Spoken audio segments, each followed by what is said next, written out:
Aniya na mga dagkong balita karong adlaw sa One Mindanao. Estudyante, gitabangan og kulata sa 7 ka batan-on sa Davao City. Usa sa mga nangulata nailhan na sa kapulisan. Pagsulay og pagpangawat sa usa ka balay sa Tagum City, napakyas tungod sa bantay nga iro. Kawatan, mikaratil og dagan.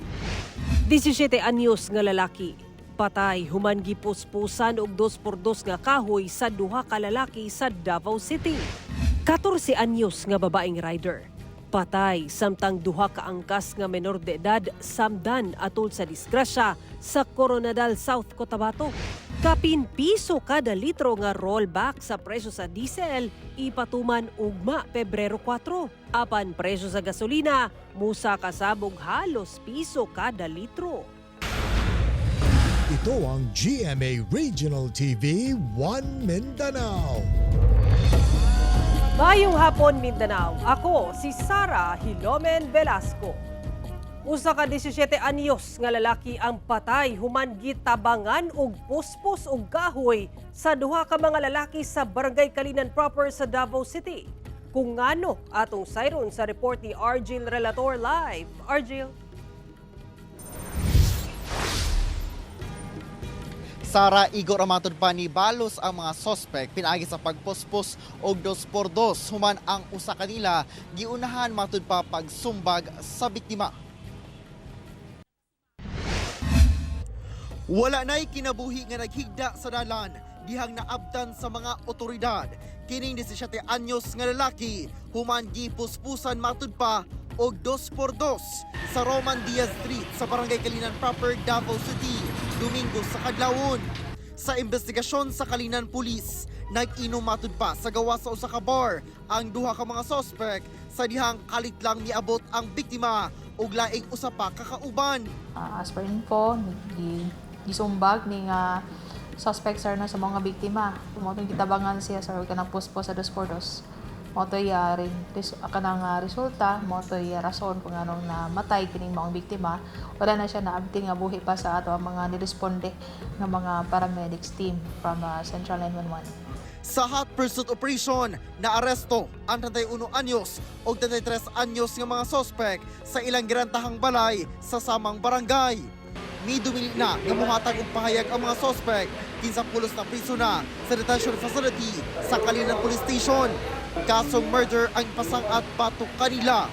Wala pang ihatag og pahayag ang kabanay sa biktima. Sara, base sa record sa Kalinan Police, notadong badlungon na sa matod pa kining biktima human na lang bigit na matod pa kini kaning adto sa mga insidenteng pagpangawat ingon man pagpanakit. Sara. Okay, daghang salamat Argil Relator. Angol ang unom ka tawo human mibusikad ang tangke sa LPG sa usa ka restaurant sa Davao City. Samaran ang unom ka tawo human mibusikad ang tangke sa liquefied petroleum gas o LPG sa usa ka restaurant sa Mamay Road sa Lanang, Davao City Biyernes sa gabi. Ang mga biktima pulos trabahante sa maong restaurant, duha ang babae ug 4 ang lalaki. Hinuundayon silang gidala sa ospital gisa ana-ana sa maayong kahimtang. Base sa investigasyon sa Davao City Police Office, mihungaw matud pa ang LPG tank sa kusina sa restaurant hangtod sa naabot ang aso sa electric fryer hinungdan sa pagbusikad. Ana sa 360,000 pesos ang danyos tungod sa insidente. Ginasulayan pa sa GMA Regional TV 1 Mindanao nga makuhaan og pahayag ang tag-iya sa maong restaurant. Patay ang 14 anyos nga babaeng rider samtang samdan ang duha ka angkas niini nga 14 anyos sab human na disgrasya ang gimanayong motorsiklo sa Coronadal South Cotabato. Ani ang report ni Efren Mamak.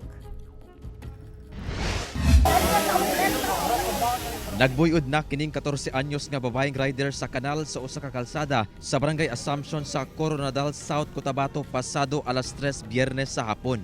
Sa investigasyon sa kapulisan, nalagpot matud pa kini human mawad-an siya og kontrol sa gimanehong motorsiklo. Samtang samdan ang iyang duha ka angkas nga classmate nga pulos 14 anyos nga babae sab kinsa nakaangkon og mga samad sa lawas. Gilayon silang girescue sa otoridad. Apan gideklarang dead on arrival sa ospital ang rider gumikan sa grabing head injury. Samtang padayong gipatambalan ang duha ka mga angkas niini. Sumala sa kapulisan, naabot kuno ang maong mga biktima sa lugar aron mangita og location shoot alang sa himuon nga filmmaking school project diyang nawad-an og kontrol sa pagmaneho ang rider ug naaksidente. And yung daan po kasi din natin, pababa din po ito. Accordingly, mayroong problema sa brake and then na-lose control yung kanyang motorcycle. Yun nga yung naging reason kaya bumangga siya doon sa gilid ng kalsada. Ginasulayan pa sa GMA Regional TV 1 Mindanao nga makuha og pahayag ang kabanay sa mga biktima. Samtang matud sa PNP, gipaabot nga aksyonan kini sa pampublikong tunghaan sa mga biktima aron dili masubli ang panghitabo. Tambag sa PNP ngadto sa mga ginikanan nga dili tugutang magmaneho og sakyanan ang ilang mga menor de edad nga anak. Huwag nating hayaan na i-drive ang ating mga motorcycle or any vehicle, most especially na hindi nga sila allowed at saka unang-una wala silang seminar, wala silang knowledge on how to drive properly, ano yung mga do's and don'ts. Kauban si Gary Balantay ug Bong Vicencio, Efren Mamak. 1 Mindanao.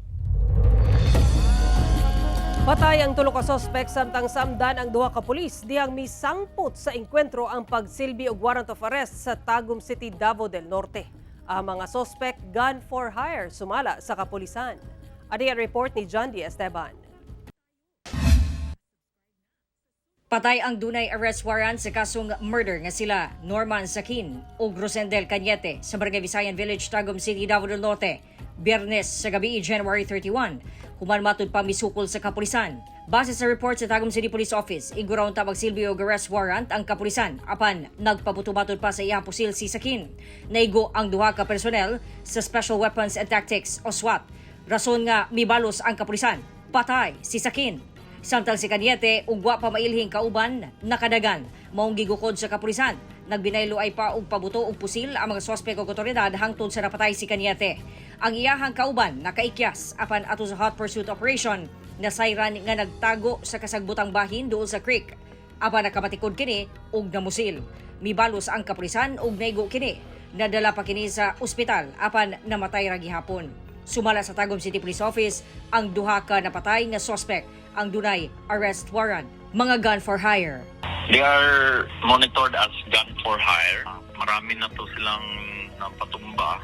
Meron nga silang napatay na isang police officer na taga Nabunturan and different personalities, even government officials from the barangay level. Ang pinakamarami yung mga involved ng illegal drugs.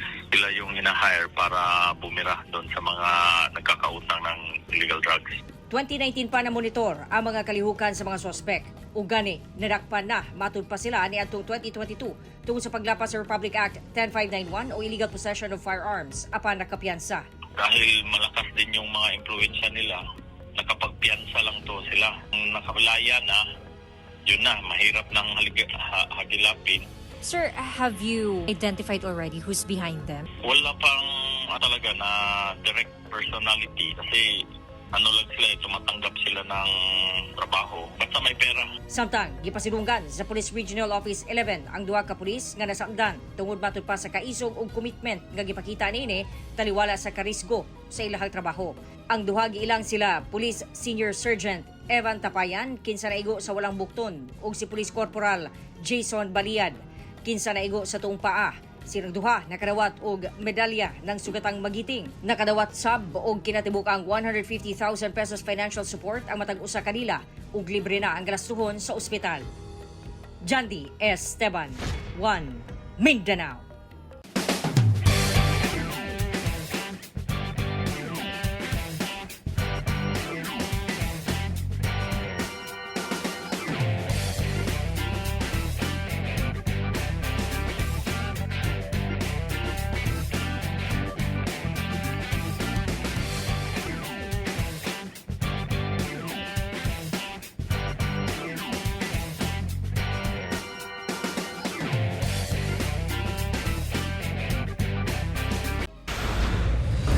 Ito ang GMA Regional TV 1 Mindanao.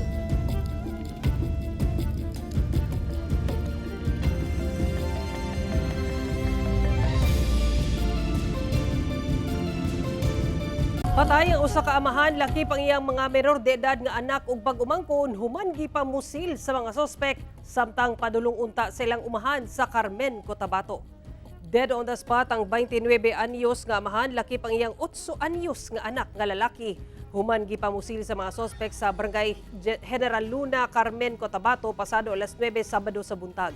Samtang nadala pa sa ospital ang 17 anyos nga pag-umangkon nga lalaki apan nakabsan gihapon sa kinabuhi. Ang tulo ka mga biktima residente sa Barangay Pagangan sa Alyosan, Cotabato. Matod sa Cotabato Police Provincial Office, padulong unta ang mga biktima sa ilang umahan sa Barangay Simone sa Kabakan, Cotabato sakay sa ilang motorsiklo. Apan pag-abot sa crime scene, giatangan na di ay kini sa mga sospek nga nagsakay sa usa ka puti nga minivan. Dayon gipamusil sa makadaghang higayon gamit ang usa ka M16 rifle ug usa ka caliber 45 nga pusil. Giliyong misibat ang mga sospek human sa krimen. Gitagad na sa kabanay ang patayng lawas sa mga biktima ug nanawagan karon og hustisya. Duna na matud pa ay person of interest sa pagpamusil ang kapulisan. Personal grudge matud pa ang motibo sa krimen. Sa padulong mag-viral nga video ni Jomar Dagohoy sa social media, makita ang pagpangulata sa 7 ka batan-on sa usa ka estudyante sa Barangay 10A sa Davao City. Usa sa mga nangulata na ilhana. Ani ang report ni John D. Esteban. Nakuhaan sa CCTV camera ang pagpangulata sa grupo sa mga batanon sa usa ka estudyante. Sa mong video, anaa sa 7 ka batanon ang nagtabang og kulata sa biktima sa Avancenia Street sa Barangay 10A, Davao City. Giadtuan sa GMA Regional TV 1 Mindanao ang lugar. Dinhi gawa sa usa ka tindahan na itabo ang pagpangulata. Among na istorya ang tag-iya sa tindahan, aban wala na siya miatubang sa kamera. Kini nga CCTV camera ang nakakuha sa panghitabo. Sumala pa, alas 6 sa gabi, kini nahitabo ni adtong Biyernes, January 31. Kalit na lang matud pa sila nga nakadungog og kasamok sa gawas. Sa pagsuta, nakita nga gitabangan na og bukbok ang biktima. Naundang lang gini dihang iyang gibadlong. Sumala sa Davao City Police Office, gikan og eskwelahan ang biktima ug nagbaktas pa uli sa dihang pag-abot sa mong lugar didto na kini gitabangan og bukbok. Kining si alias Dodong ang usa sa mitabang nga mahatod balik sa eskwelahan ng biktima. Adto na ko diri nagdugo-dugo naman. Tabangan na nako siya. Ikuan ang pulis. Nakadagan naman to sila pagkulata. Itabangan pa adto nito sa eskwelahan. Unsa ang gigamit sa Nakeds. Naktas ang gamit? O kuan butik. Nailhan na sa kapulisan ng usa sa mga nangulata. Ginaila pa ang ubang kaubanan nini samtang nagparayo ng investigasyon sa kapulisan. Ginaswayan pa sa GMA Regional TV 1 Mindanao nga makuha ang pahayag sa pamilya sa biktima. Sumala sa mga residente, nga daghang kagubot na matud pa ang nahitabo sa mong lugar.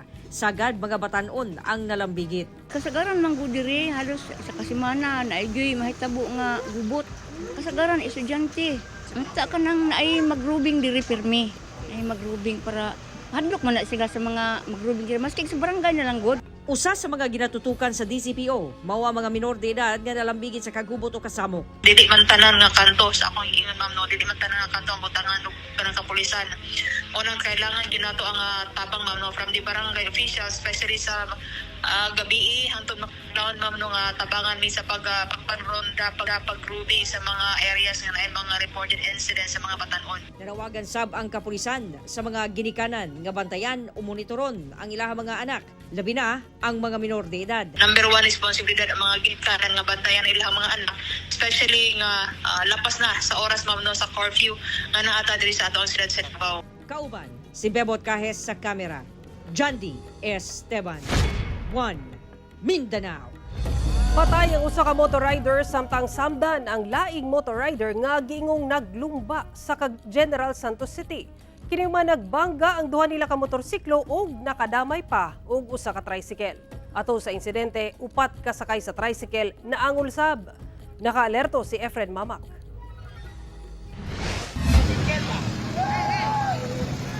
Sa video nga kuha sa usa ka milabay nga motorista, makita kini mga biktima nga naglaray na sa kalsada human nagbangga ang duha ka motorsiklo lakip usa ka tricycle sa National Road sa Barangay Tumbler, General Santos City pasado alas 6 Domingo sa gabi. Maulang itong motor na paspas! Gani makita pa kining usa ka motorrider nga nagkadugo samtang nakahayang nga nakapatong sa lain pang motorsiklo. Gilayong gidala sa ospital ang mao mga biktima. Apan matud sa kapulisan, gideklarang dead on arrival ang lalaking motor rider nga nag-edad og 28 anyos, residente sa Malungon, Sarangani, gumikan sa grabing head injury. Samdan sab ang laing motor rider nga nag-edad og 32 anyos kinsa higala sa namatay nga rider. Angol sab ang tulo ka mga babaeng pasahero, lakip driver sa tricycle kinsa nakaangkon og mga samad sa lawas. Sumala sa Traffic Enforcement Unit sa Jensan Police, naglumba matud pa ang duha ka motor rider sa usa ka lane sa kalsada dihang kalit nga nabangga ang motor sa namatay nga rider ngadto sa motor sa kaubanan niini ug nabangga sab kini sa kasugat nga tricycle. Gituho ang wala nagsuot og helmet ang maong mga motor rider. Allegedly, nakainom yung dalawang driver na ito ng motorcycle, nagkakarera-karera. Siguro nagkaroon ng collision sa boat, nagdikit. So, yung isang driver na namatay, sumalpok doon sa tricycle na opposing vehicle. Nakatakdang maghusay sa kapulisan ang mga kabanay sa mga biktima kinsa ginasulayan pa sa GMA Regional TV1 Mindanao nga makuhaan og pahayag. Padayon sab sa pagpahimangno ang PNP nga likayan ang pagmaneho nga hubog ug walay gisuot nga helmet. Mayroon na tayong batas na Republic Act 586, yung Anti-Drug and Drug Driving Act of 2013 na napakabigat po ng penalty. But despite of it, marami pa rin nagbabiolate. So dapat yung mga driver natin maging responsable talaga sa pagmamaneho. Kauban si Gary Balantay ug Bong Vicencio, Efren Mamak. 1 Mindanao. Usa ka 21 anyos nga babae ang napalgang patay sulod sa usa ka garbage bag sa Barangay Tugbok proper sa Davao City. Ang biktima dunay mga samad dinunggaban. Sayo sa buntag adlawng Sabado, nakaplagan ang patayng lawa sa usa ka babae daplin sa kalsada sa Barangay Tugbok proper sa Tugbok District, Davao City. Base sa inisyal nga investigasyon sa kapulisan, nakita sa usa ka lalaking milabay sa lugar ang usa ka itom nga garbage bag. Nagduda matud pa siya sa sulod sa maong garbage bag, maong iya kining giduol apan sa iyang pagsuta, tao di ay ang sulod niini. Rason nga nagdali-dali siya og pahibalo sa kapulisan. Ang babae dunay duha ka samad dinunggaban sa dughan ug dunay tato sa wala nga bahin sa dughan nga hulagway sa usa ka inahan nga nagkarga og baby. Nasayran nga ang maong babae 21 anyos nga usa ka single mother ug residente sa Barangay Takunan sa Tugbok District, Davao City. Padayon pa ang investigasyon sa kamatayon sa biktima. Arestado ang tulo ka lalaking sospek human makuhaan og mga iligal nga armas aton sa gipaygayong search warrant sa kapulisan sa General Santos City. Apan target sa otoridad, nakasibat. Ang detalye sa report ni Efren Mamak. Balog karon sa presuhan ang tulo ka mga lalaking sospek human madakpan atol sa gipaygayong search warrant operation sa CIDG-12 ug General Santos City Police sa usa ka panimalay sa Barangay Labangal, General Santos City, Biyernes sa buntag. Wala ang target sa maong operasyon apan tulo ka mga lalaki nga nag-edad kini og 30, 20 ug 50 anyos ang pulos residente rasab sa maong syudad ang naatlan sa maong balay. Nakuha gikan sa mga sospek ang tulo ka shotgun ug usa ka kalibre 45 nga pistola. Matod sa usa ka sospek, wala kuno siya kalibutan nga dunay gitaguang armas ang ilang higala sa maong panimalay nga gi-raid. Ako sir, nagano lang ko dito, ni suroy lang ko dito gabi kay manghulam ko og cellphone sa akong parente. Tapos nag-chat ko og beer dito ra pud ko natulog sa Mayduyan. Sumala sa CIDG-12, sa niaging tuig pa nila gimonitor ang lihok sa ilang target nga si alias Commander Bato sa maong lugar. Base sa atong monitoring, nagmonitor ta ani sometime in the last quarter ng 2024 pa. So diha sa aning lugar daghan ni siya mga incidents nga mga pagpangmusil ug kanay mga nagpabuto. So ang mga community mismo diha, sila mismo ang nag-inform sa TOA. Posibleng mag-atubang og kasong may kalapasan sa RA 10591 kon Comprehensive Firearms and Ammunition Act ug COMELEC gun ban ang dinakpan. Samtang padayon ang hot pursuit operation sa nakasibat nga si Commander Bato. Kauban si Gary Balantay ug Bong Vicencio, Efren Mamak. 1 Mindanao. Usa ka babaeng senior citizen kinsa naligo ra sa sapa sa Davao City ang namatay human gituohang nalumos. Patay usa ka 60 anyos nga babae human matud pa nalumos dihang naligo sa sapa sa Barangay Kalyawa alas 3 sa hapon adlawng Biyernes. Base sa investigasyon sa Davao City Police Office, samtang naligo ang biktima, kalit matud pa mikusog ang sulog sa sapa. Rason nga naanod kini, wa na matabang ang biktima kinsa patay nang nakaplagan.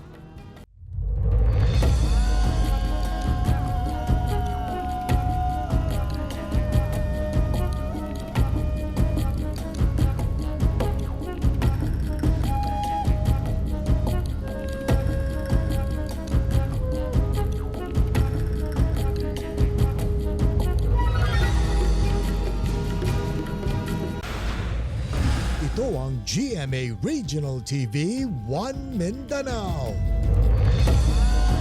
Sagol nga good news ug bad news alang sa mga motorista kay magpatuman og managlahing paglihok sa presyo sa mga produktong petrolyo ang mga kompanya sa lana ugma Pebrero 4. Dili maayong balita sa mga nagagamit og gasolina sa ilang mga sakinan kay musaka og 70 centavos ang kada litro sa gasolina. Hinuon alang sa ubang motorista, good news kay sa ikaduhang semana muubos na sab ang presyo sa diesel ug kerosene. Ang diesel dunay pagkunhod nga 1 peso and 15 centavos per liter, samtang 90 centavos sa kada litro sa kerosene. Kay numduman nga miubos ang presyo sa mga produktong petrolyo sa miaging semana. Sumala sa Department of Energy kini tungod sa padayong paglihok sa presyo sa lana sa world market.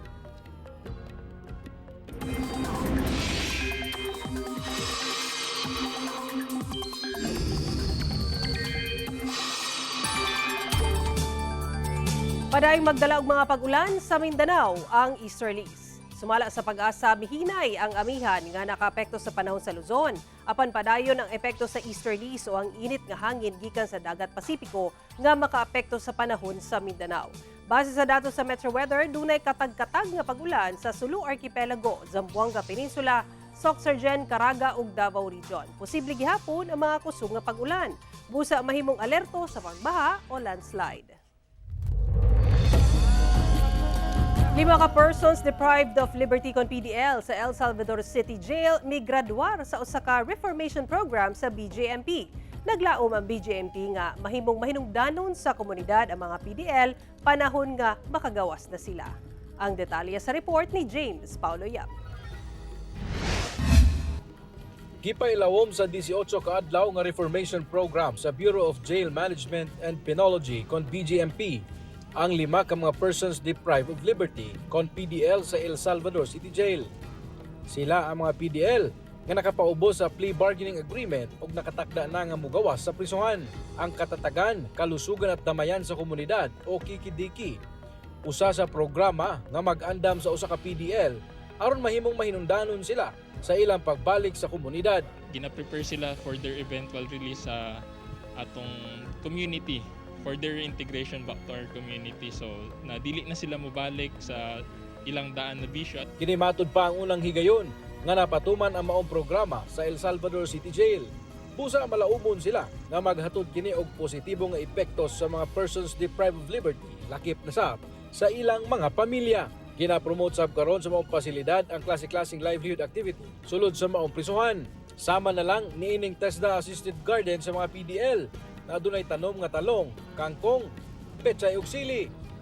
Ang kita sa maong garden bahinon sa matag PDL aron mamahimong isuporta sa ilang pamilya sa gawas. Ang 6 modules is ang family modules, which is participated by their families. But so this gives significance kay tungod inani build sila stronger connections with their family and of course to our community. Sa kasamtangan, ang El Salvador City Jail adunay 99 ka mga PDL, diin 7 niini babaeng dinakpan ug sagad kanila nalambigit sa kasong illegal nga droga. Kauban si Makoy Sempron, James Paulo Yap, 1 Mindanao.